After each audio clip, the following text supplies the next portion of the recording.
Sir कटने की बात कही। इन तमाम मुद्दों को कांग्रेस पार्टी ये मानती है कि उत्तर प्रदेश में जब कानून व्यवस्था की बात आती है, जिन्हें सरकार छुपाने काम करती है, अपराध को दबाने का काम करती है, कांग्रेस पार्टी हर पीड़ित के साथ खड़ी है। कांग्रेस पार्टी इनकी आवाज विधानसभा में इसलिए घेराव करने जा रही है, किस तरह से जो अपराध बढ़ रहे हैं और अपराध दर्शाए नहीं जा रहे हैं, वो बात उत्तर प्रदेश के लोगों तक पहुंचे। पहले लोकतंत्र के चौथे स्तंभ के रूप में मीडिया की जिम्मेदारी जो थी, यही थी कि विपक्ष की पार्टियां मार्च करेंगी, आंदोलन करेंगी, तो उनको एक मौका मिलेगा जनता तक उनकी बात को पहुंचाने का, क्योंकि सरकार अलोकतांत्रिक है। आजाद भारत में जिस तरह से भारतीय जनता पार्टी की सरकार बनने के बाद मुद्दों पर रोक लगाई जाती है, मूवमेंट पर रोक लगाई जाती है, मार्च और यात्रा करने पर रोक दिया जाता है, आजाद भारत में कभी नहीं हुआ। इंदिरा गांधी जी से लेकर पंडित जवाहरलाल नेहरू से लेकर राजीव गांधी से लेकर दर्जनों ऐसे उदाहरण पड़े हैं। काला झंडा दिखाने वालों को भी इंदिरा गांधी जी ने, राजीव गांधी जी ने चाय पिलाया था, कॉलर पकड़ने वालों को भी पंडित जवाहरलाल नेहरू जी ने सम्मान दिया था, क्योंकि लोकतंत्र की खूबसूरती थी। आज के हालात में कोई भी, हमने तो उन मुद्दों को उठाया था जब बनारस और जौनपुर बलिया के तमाम सारे जर्नलिस्टों ने मुद्दे उठाए थे, चाहे वो नून रोटी का रहा हो, चाहे दाल में पानी मिलाने का रहा हो, चाहे फर्जी पासपोर्ट का रहा हो। मैंने हाउस में मुद्दे उठाए। लोकतंत्र खतरे में है, विपक्ष की आवाज खतरे में है, जर्नलिज्म भी खतरे में है। हम सब इस आवाज को हिंदुस्तान की जनता के साथ, उत्तर प्रदेश की जनता के साथ मिलकर राहुल गांधी जी, प्रियंका गांधी जी की आवाज से जोड़ने के लिए संकल्पबद्ध हैं और 18 को विधानसभा घेराव से इस अभियान की शुरुआत करेंगे 2027 तक, क्योंकि सरकार को हटाने तक चलता रहेगा। पल्लवी पटेल जो है वो कल धरने पर बैठी थी। आशीष पटेल का गंभीर आरोप की प्राविधिक शिक्षा में जो है सीधी भर्ती का जो प्रावधान है उसमें 25-25 लाख रुपए की डिमांड की और भर्तियां की गई। कैसे देख रहे हैं इस मामले को? ये गंभीर आरोप लगाए गए पल्लवी। उत्तर प्रदेश में पूरी तरह से अधिकारी, मैंने पहले स्लॉट में कहा कि उत्तर प्रदेश के अधिकारी लूट कर रहे हैं। जिस अधिकारी का नाम उन्होंने लिया था, उस अधिकारी की मंत्री से बहुत दिनों से लड़ाई चल रही थी, शायद इसी बात की रही हो, हिस्सा एक दूसरे से दूसरे का नाम मिला रहा हो। उत्तर प्रदेश में एक मामला सामने आया है। नदीम भाई के साथ हम सबने, कांग्रेसजनों ने बैठ के बहुत सारे मुद्दों पर ऐसी तैयारी की है।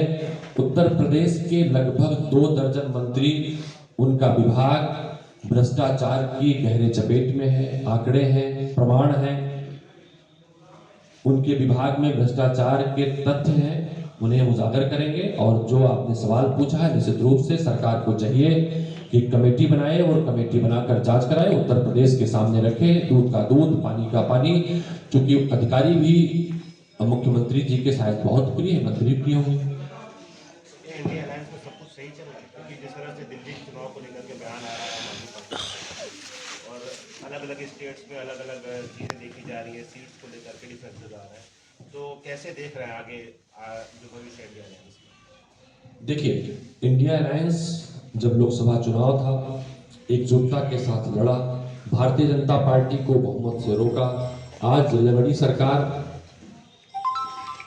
देश में सरकार चला रही है। जहां तक इंडिया अलायंस का सवाल है, हमारे बहुत सारे अलायंस कांग्रेस पार्टी के साथ हैं। बहुत सारे राज्यों में परिस्थितिजन्य चीजें बनती हैं, बिगड़ती हैं, लेकिन यकीनन इंडिया अलायंस और मजबूत हुआ है।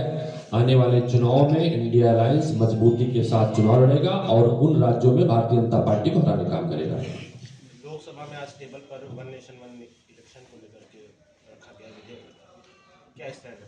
देखिए, बहुत सारे ऐसे विधेयक सरकार पास कराती है और उन्हें टेबल कर देती है। प्रियंका गांधी जी ने जब अभी हाउस में बात कही थी, तो उन्होंने कहा था कि ये पुराने बिल जो टेबल किए गए थे, जो पास हो गए हैं, उन्हें क्यों नहीं लागू किया जा रहा है। तो मुझे लगता है जो उत्तर प्रदेश के हालात है, मैंने बताया कि बहुत सारे, हमने आपको स्टेट के सूचकांक बताए। आप सब जर्नलिस्ट साथियों से निवेदन है, क्योंकि आपके हाथ में मोबाइल है, मोबाइल में फेसबुक और ट्विटर भी है, जहां पर शायद अगर कोई रोकता हो तो उनका हक नहीं चलेगा। आप आंकड़े निकालिएगा। आंकड़ों में हमारा देश भुखमरी में बहुत सारे देशों से पीछे हो गया है। आंकड़ों में आजादी में पीछे हो गया है, मीडिया की आजादी में पीछे हो गया है, डॉलर की कीमत, रोज रोजगारी भारत में है। ये तमाम सारे जो आंकड़े हैं, जो भारत में भाजपा के खिलाफ मुद्दे हैं, बेरोजगारी से लेकर महंगाई से लेकर भ्रष्टाचार से लेकर अडानी तक के, क्योंकि एक एक चीजें अडानी के पोर्ट पर पकड़ी गई स्मैक, पकड़ी गई नशीले पदार्थ जनता के तक न पहुंचे और राहुल गांधी जी को गुल्लक देने वाले बच्चे कि माँ बाप को सुसाइड करना पड़े, ये मुद्दे जनता के मुद्दों में बने कि वन नेशन वन इलेक्शन, कभी कुछ, कभी सर्वे, कभी कुछ लेकर आते हैं। तो ये कभी जाति धर्म के नाम पर, कभी किसी सांप्रदायिक रंग देने के लिए किसी को पुलिस से गोली मरवाकर ये ध्यान भटकाने काम करती है भारतीय जनता पार्टी। अब भारतीय जनता पार्टी का ध्यान कांग्रेस पार्टी ने संकल्प लिया है, ध्यान नहीं भटकाने देंगे, मुद्दों पर रखें।